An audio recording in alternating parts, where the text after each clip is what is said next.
Hello বন্ধুরা, আমি মনির হোসেন আছি মনি টেক ভিডিওর পক্ষ থেকে। আজকে আমি আপনাদের দেখাবো যে কম্পিউটারে ওয়ার্ডে থেকে কিভাবে আপনারা কোনো সার্টিফিকেট বানাবেন। ধরেন যে আপনি কোনো সার্টিফিকেট দিবেন কোনো স্টুডেন্টকে, সেক্ষেত্রে কিন্তু আপনি খুব সহজেই সার্টিফিকেট বানাতে পারবেন। ধরেন যে আপনি অ্যাওয়ার্ড সার্টিফিকেট দিবেন, সেক্ষেত্রেও কিন্তু আপনি বানাতে পারবেন খুব সহজেই। তো কথা না বলে চলুন কাজে চলে যায় এবং কি দেখি যে কাজটি কিভাবে করতে হয়। আর এর আগে বলে নিতে চাই, যারা এখনো আমার চ্যানেলটি সাবস্ক্রাইব করেন নাই অবশ্যই সাবস্ক্রাইব করবেন এবং ভালো লাগলে একটা লাইক দিবেন, আর খারাপ লাগলে অবভিয়াসলি ডিসলাইক দিবেন। তো চলুন কম্পিউটার স্ক্রিনে চলে যাই এবং শুরু করি।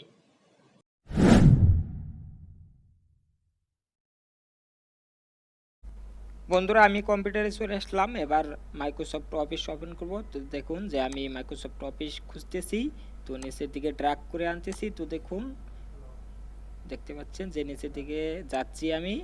তো দেখেন মাইক্রোসফট অফিস 2013। তো দেখেন যে ওয়ার্ড 2013 এটি আমি ক্লিক করলাম। ক্লিক করার পর ওপেন হচ্ছে।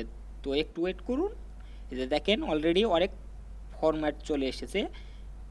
ব্ল্যাঙ্ক ডকুমেন্ট, তারপরে টেক এ ট্যুর, এরকম একটি আছে এবং কি আরও নিচের দিকে দুটি দেখা যাচ্ছে।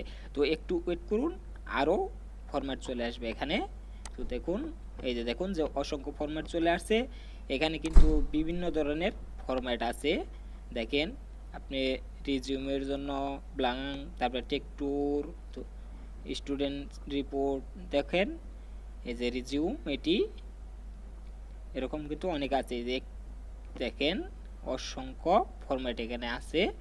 এই যে আরও একটি সুন্দর একটি রিজিউম দেখুন, এই যে এটিও রিজিউম। এরপরে দেখেন যে বিভিন্ন ধরনের রেস্টুরেন্টের আছে। এই যে দেখেন এটি খুব সুন্দর একটি রিজিউম কিন্তু। এই যে আরও একটি রিজিউম, এটি রেস্টুরেন্টের। তো দেখেন এখানে এডুকেশন, তো এরকম করে আপনি দেখতে পারেন। তো দেখেন নিচের দিকে অসংখ্য আছে। এই যে use the search box at the top to find more template. এই যে সার্টিফিকেট, যেহেতু আজকে সার্টিফিকেটে কাজ করবো সেহেতু এখানে ক্লিক করলাম। এখানে ক্লিক করার পর দেখেন এরকম চলে আসছে। অলরেডি কিন্তু এমএস ওয়ার্ডে ওপেন হয়ে গেছে। তো দেখুন এখানে এডিট করে লিখে নিতে হবে। আপনি যা যা লিখবেন, অর্থাৎ আপনার যে ইনস্টিটিউট থেকে আপনি সার্টিফিকেট দিবেন সেগুলো আপনি এখানে লিখে নিতে পারেন। বা অ্যাওয়ার্ড সার্টিফিকেট, এই যে দেখেন নেম অফ রিসিপিয়েন্টস, এখানে লিখলাম আমার নাম মনির হুসাইন, লিখবো যে মনির হুসাইন লিখলাম।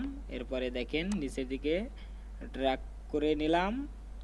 নিচের দিকে দেখেন যে এখানে কি আছে, এখানে আছে নেম, টাইটেল অফ প্রেজেন্টার, এখানে লিখলাম। ধরেন যে দিবে তার নাম, তো লিখলাম। এখানে লিখবো ডেট। নিচের দিকে দেখেন আছে ডেট, এটিকে আমি অ্যাডজাস্ট করে নিতেছি। আমির আহমেদ যে লিখেছি সেটি, তো এবার অ্যাডজাস্ট করে নিলাম। এরপরে এখানে তার টাইটেল বসিয়ে দেবো। ধরেন যে ডিরেক্টর বা এরকম কিন্তু বসিয়ে দিতে পারেন। তো আমি অ্যাডজাস্ট করে নিতেছি।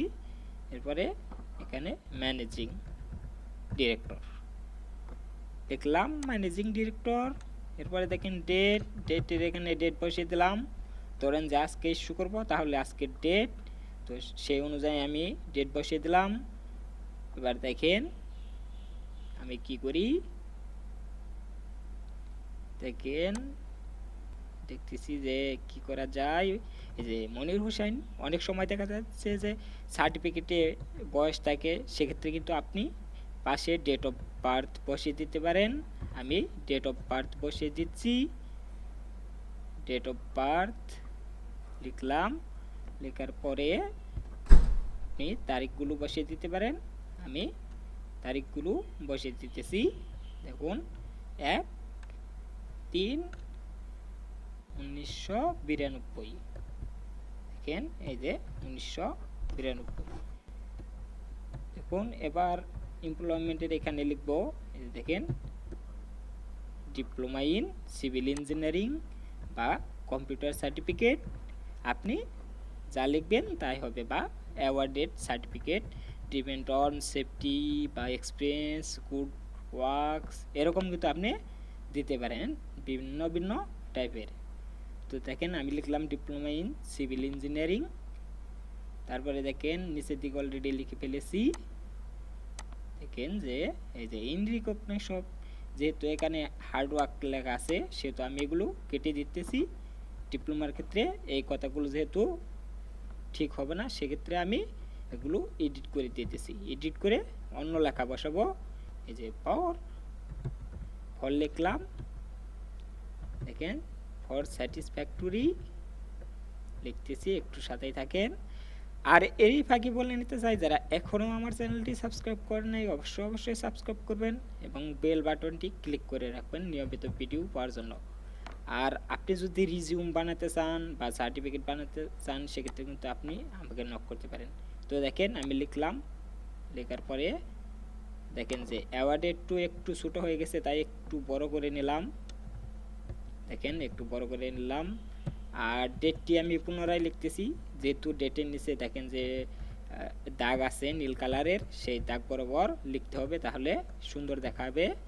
23/10, দেখেন 23/10/2019 লিখলাম, বুঝতে পারছেন। এবার চলে যাব প্রিন্টে, সরাসরি ফাইলে থেকে প্রিন্ট জানেন তো। এবার প্রিন্টে ক্লিক করলাম। প্রিন্টে ক্লিক করার পর দেখুন হচ্ছে, তো একটু ওয়েট করুন। এই যে দেখেন প্রিন্ট হওয়ার পরে যে কপিটি সেটি এরকম। এই যে দেখেন অলরেডি আমি প্রিন্ট করেছি। এই যে আমির আহমেদ ম্যানেজিং ডিরেক্টর এখানে সাইন দিয়েছে।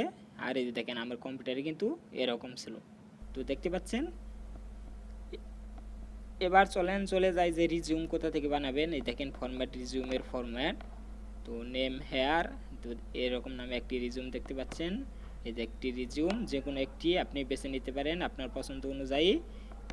তো আমি একটি, এই যে দেখেন একটি ক্লিক করলাম। ক্লিক করার পর এই যে চলে এসেছে, অলরেডি ওয়ার্ডে ওপেন হয়ে গেছে। এখানে এই যে জাস্ট ছবিতে ক্লিক করবেন, ছবিতে ক্লিক করে রিমুভ করবেন। রিমুভ করার পর আপনার একটি ছবি নিয়ে আসবেন। এই যে নেম, আমি এখানে নাম বসিয়ে দেব, ধরেন যে মনির। এই যে মনির বসিয়ে দিলাম।